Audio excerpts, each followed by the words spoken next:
Hola, en el vídeo de hoy vamos a continuar con los vídeos de historia de Egipto.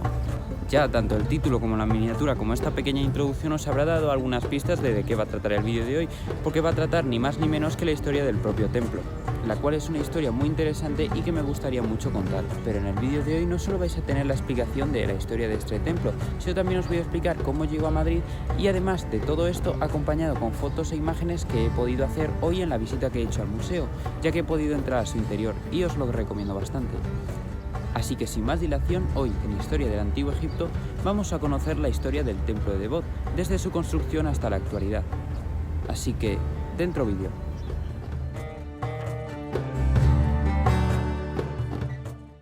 La historia del templo de Debod comienza en una época un poco extraña para el Egipto antiguo, en el siglo II a.C.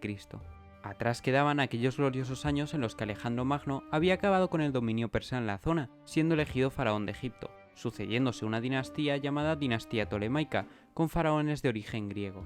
Uno de estos faraones, Ptolomeo IV, tuvo que sofocar una rebelión en el sur de sus territorios, más específicamente en Nubia, organizada por el reino de Meroe. Este reino tuvo el control del Bajo Egipto desde el siglo II a.C. Uno de estos reyes meroitas, Adi-Yalamani, ordenó la construcción de distintos templos en la Baja Nubia, como símbolo de consolidación de su territorio. Y sí, ahí es cuando empieza verdaderamente nuestra historia, ya que uno de estos templos era el templo de Debod. Pero alto ahí, Alex, ¿por qué se llamaba templo de Debod y no se llamaba el templo de Amón, de Pedro o de Juan? Bueno, eso es sencillo de responder, ya que el templo se instaló cerca de un pueblo que se llamaba Debod, ni más ni menos. Este templo estaba dedicado a los dioses Isis y Amón, pero seamos sinceros, no se parecía casi nada a como es ahora. Era mucho más pequeño, y su principal estancia era lo que ahora es el pasillo central. Este pasillo central nos mostraba mediante pinturas en las paredes al rey Adi-Yalamani ofreciendo regalos a los dioses egipcios, Horus, Amón e Isis, entre otros. Y daros cuenta lo importantes que son los hallazgos arqueológicos que con solo estas paredes los posteriores egiptólogos pudieron conocer la existencia del rey Adi-Yalamani, y sin ellas no habría historia que contar aquí. Luego de numerosas batallas y contiendas, el poder sobre Nubia volvió parcialmente a los faraones tolemaicos, los cuales iban ampliando poco a poco el templo, logrando que se parezca más a su aspecto habitual. Otro momento importante en la historia del templo será durante el reinado de Cleopatra VII y de su pareja, el emperador romano Marco Antonio, ya que en la fachada del templo desde entonces podríamos empezar a ver imágenes del propio general romano. Pero luego de la muerte de Cleopatra, el control de Roma sobre Egipto se hará notar, no directamente, ya que no se suprimió la religión politeísta. Muestra de esta libertad de culto es que incluso se aumentó el tamaño del templo, con dos nuevos pilonos, un paseo central, una terraza que daba al río Nilo y una capilla, el Mamisi. Pero no todo dura para siempre, por lo que con la llegada y posterior asimilación de la religión cristiana, el templo poco a poco fue abandonado, y ya en el año 635 los templos paganos de Egipto fueron abandonados definitivamente. Nubia no fue muy recordada, y no será hasta el siglo XVII que el templo fue redescubierto por los europeos. Seamos sinceros, por el Nilo y sus orillas han paseado siempre personas de todo el mundo, por lo que decir que el templo fue redescubierto es faltar a la historia y a los hechos. Cuando hablo del redescubrimiento me refiero a, como he dicho anteriormente, a aquellos primeros momentos en los que se empezó a conocer e investigar la historia de Debod para los europeos. Pero sigamos con el vídeo. Luego de varios encuentros por distintos exploradores y navegantes del Nilo, poco a poco se fue documentando, dibujando y visitando el propio templo. Estos son algunos dibujos que nos muestran el templo durante esta época.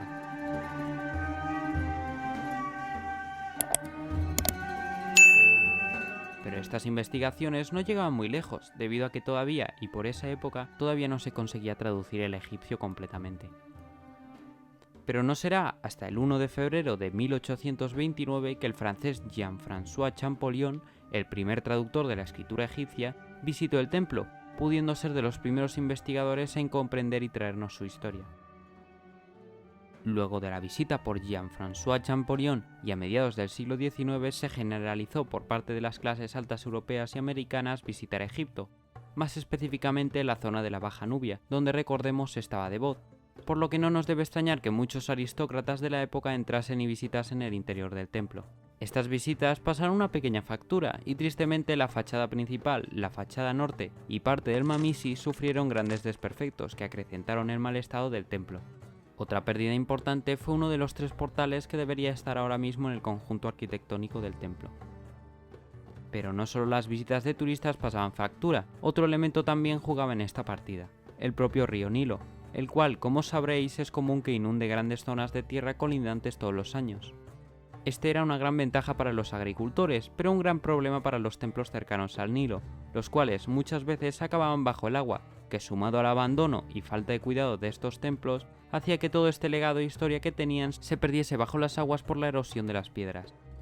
Pero en 1898 el gobierno egipcio puso cartas sobre la mesa, con una solución muy eficaz. Emprendió la construcción de una de las primeras presas del Nilo, con el objetivo de controlar su caudal, y así, para salvar la historia egipcia, se construyó la presa de la primera catarata. Pero lamentablemente las cosas no salieron bien, ya que todas las zonas que se encontraban tras la presa se inundaban más que de costumbre. La cosa salió tan mal que el templo solía pasar 10 meses al año bajo el agua, por lo que es normal que esto agravara aún más las malas condiciones de los templos de la zona. Durante años y años seguiremos con esta situación, lo que desembocará en 1954 con la noticia de la construcción de una nueva presa en Asuán, aún más grande, aún más fuerte, la cual crearía un gran lago que inundaría esta zona y por la que se perdería gran parte de la cultura egipcia de Nubia. Pero esta vez sí que se iban a tomar cartas en el asunto. La UNESCO creó la campaña de salvamento de Nubia, la cual era una campaña contrarreloj para trasladar todos estos hallazgos arqueológicos antes de que se construyese la presa, para que perduraran y pudiesen seguir siendo estudiados en los próximos años. Templos como Abu Simbel, Hathor, El Esilla, Tafa o el propio Debod tuvieron que ser trasladados lejos de las zonas que serían inundadas, y así ocurrió. Esta campaña tuvo lugar entre 1959 y 1972 y ha sido categorizada como una de las mayores afrentas arqueológicas de la historia, ya que se tuvieron que trasladar piedra a piedra las mejores maravillas del antiguo Egipto. Uno de los países que colaboró en esta campaña fue España, la cual aportó ayuda tanto científica como económicamente en esta operación, por lo cual solicitó al gobierno egipcio la donación del templo de Debod al Estado español. Esta donación tuvo lugar, y el 20 de junio de 1970 llegaron al puerto de Valencia 1.350 cajas que contenían una a una las piedras del templo. Más tarde, el 28 de junio, llegaron, mediante 90 camiones, el templo de Debod a Madrid, el cual se planeó situarse en las ruinas del antiguo cuartel de la montaña, cerca de Plaza de España. Entre octubre y diciembre de ese mismo año se instalaron las piedras originales del templo, con sus dos portales, y se diseñó una estructura rodeada de agua, evocando a su antigua localización en el río Nilo. También se diseñaron los jardines colindantes para hacer del templo un parque transitable para la ciudadanía, y en 1971 se acordó la reconstrucción de la fachada principal y de algunos muros para conservar aún más su interior. En junio de ese mismo año se finalizó la construcción y un año después, en julio de 1972, se abrió al público. El templo durante todos estos años ha generado una controversia constante. Hace unos años, Zahi Hawass, uno de los egiptólogos más famosos del mundo, reclamó a la alcaldía de Madrid la urgente conservación del templo, ya que en sus propias palabras, si el templo seguía en este estado, se caería en menos de 100 años. Esto es evidente. Un templo construido en Egipto, llevado muy lejos de su ambiente original y expuesto a climas para los que no estaba diseñado, hace peligrar el conjunto arquitectónico. Además de los templos que hay fuera de España, el de Debod es el único que no está cubierto, y como he dicho, ha estado expuesto todo este tiempo a la lluvia, a la nieve y a la contaminación de la ciudad. Se han propuesto varias opciones, desde devolverlo a Egipto, volver a trasladarlo o cubrirlo completamente. ¿Qué haríais vosotros? ¿Creéis que el templo de Debod debe estar donde está ahora? Dejádmelo en los comentarios y leeré todas vuestras opiniones. De igual manera, espero que el vídeo os haya gustado. No olvides pasarte por mis redes sociales, donde suelo publicar dibujos, avances y los próximos vídeos del canal. Además, en la descripción encontrarás el enlace a mi página web, donde están colgados todos los capítulos y la bibliografía que uso para los vídeos.